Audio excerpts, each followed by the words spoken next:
Bibo!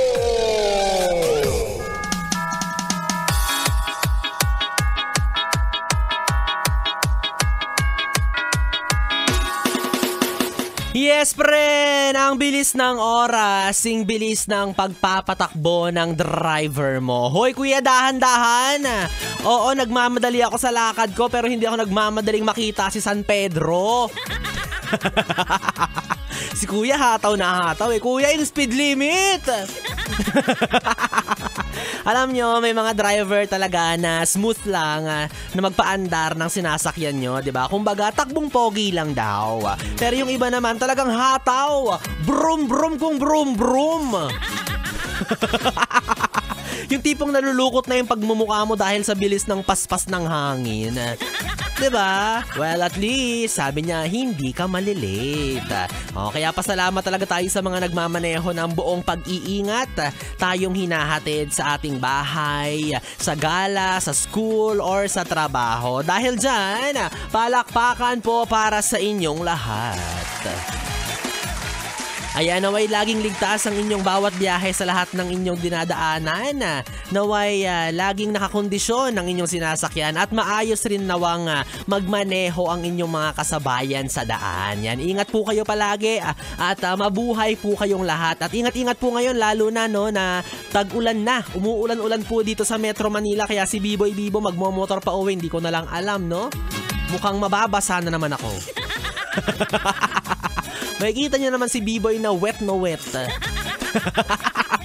Well, anyways, yes friend, kung Bibi, ako'y aarangkada na rin. Pero bago ang lahat, huling pabati para sa ating mga yes friends sa araw na ito, sa ating mga Bibi na kasalukuya at patuloy pa rin na nakatutok sa 101.1 Yes FM. Yan si Gerald Mendoza at Romel Martinez na wala raw patayan ng radyo habang bumabiyahe. Ayan, ingat-ingat po kayo mga yes friend. At nakatutok rin si Doralyn Socelia.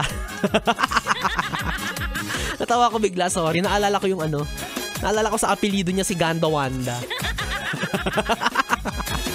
Nakikinig raw siya from Kasiguran, Aurora, Barangay Marikit, 3204. At si Alfrelin Calvadores, ayan, balik na raw ulit ako sa Longos, Malabon, sabi niya.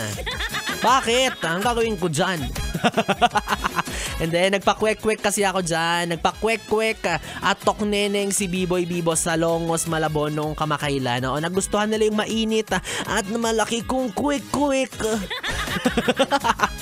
Ayan, at sa inyong lahat mga yes friend no, na walang sawang nakatutok sa Yes FM, maraming salamat po dahil nakapili nyo ngayong araw ang bibi nyo sa radyo, DJ B-Boy Bibo, ang DJ na single, ready to mingle, basta walang label. Ayan, may kisuyo na rin ako no, na please paki-follow at paki-like na rin po ang aking official Facebook page, DJ B-Boy Bibo, DJ B-I-B-O-Y B-I-B-O.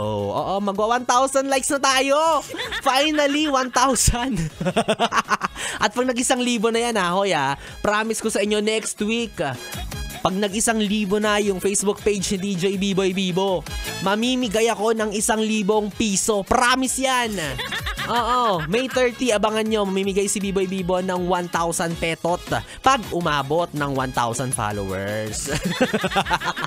Well, sa ngayon ay kinakailangan ko muna magpaalam pero iiwan ko naman kayo na kasama ang nakakaaliw na mga tugtugan na pwede nyong sayawan. At huwag kayong mag-alala dahil magkakasama at magkakarinigan tayong muli Lunes hanggang Biyernes 9 p.m. to 12 midnight. At syempre kapag araw ng Sabado 2 p.m. to 6 p.m. Dito pa rin at dito ka lang sa istasyong No Problem, ang 101.1 Yes FM. Party na! Happy weekend!